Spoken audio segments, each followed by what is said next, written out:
Wildlife Science Center is a science education facility, and we have wolves and bears and some of the most charismatic predators in Minnesota here as a backdrop for learning and for study. So it's we're the one place in Minnesota that has both Mexican gray wolves and red wolves, and we welcome over 20,000 students here every year for science learning. It's wonderful.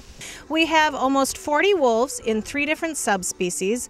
We have the Great Plains wolves or gray wolves, and we have a couple different varieties, some from Canada and other places of the United States. We have some from Menominee, Wisconsin, and a few others. So we have gray wolves, we have Mexican gray wolves, which are highly endangered. We have the critically endangered red wolves.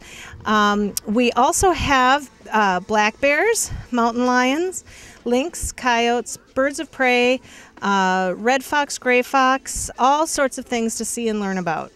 These are Mexican gray wolves. They're native to the southwestern United States. They're considered critically endangered.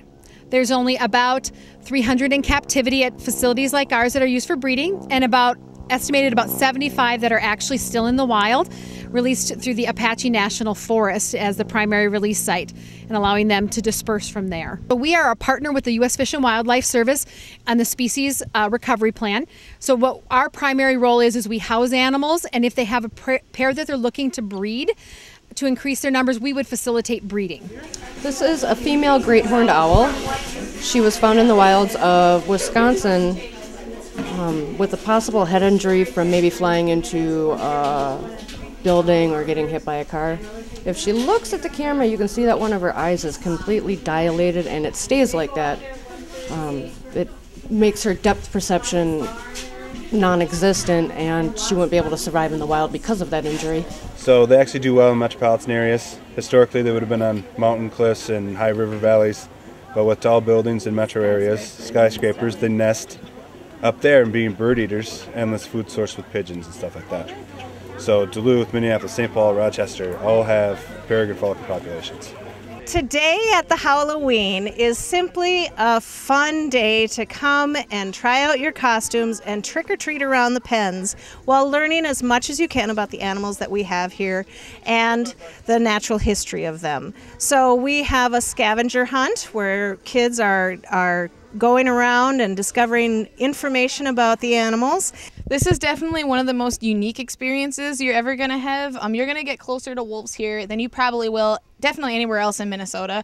You know, they're very willing to come right up to the fence, and the best way to learn about something is really to see it with your own eyes, see how it moves, see how it reacts to different types of things.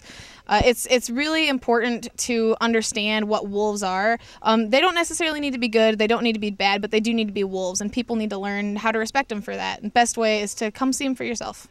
So these guys here are Great Plains gray wolves. This is the subspecies that we have here in Minnesota. They're also found in Wisconsin and Michigan.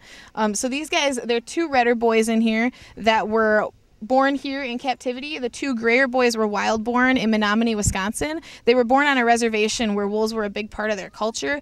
And when the pups were born, they were really, really excited about having wolves on their land again. There hadn't been pups in a really long time. Unfortunately, something happened to their mother while she was nursing them. And while Dad will take care of pups, he can't produce milk. So they asked us if we could take the pups for them until they were nursed. They could go back into the wild and have Dad take care of them.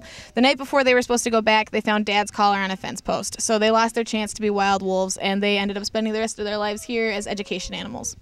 Wildlife Science Center combines study and science and learning in a way that nobody else does, and the way that our animals really provide this incredible backdrop for learning, it's a living classroom, and it excites kids that have no interest in learning about science. It's just a fabulous way to get people excited about being outdoors. We are located just 6.5 miles west of Forest Lake on Broadway Avenue. We're back behind the white DNR buildings at the Carlos Avery Game Farm. Our address is 5463 West Broadway, Columbus, Minnesota 55025. Our phone number is 651-464-3993, and you can always contact us. We do have a website. It's wildlifesciencecenter.org, and you can always contact us via email by using the email address wscinfo@wildlifesciencecenter.org.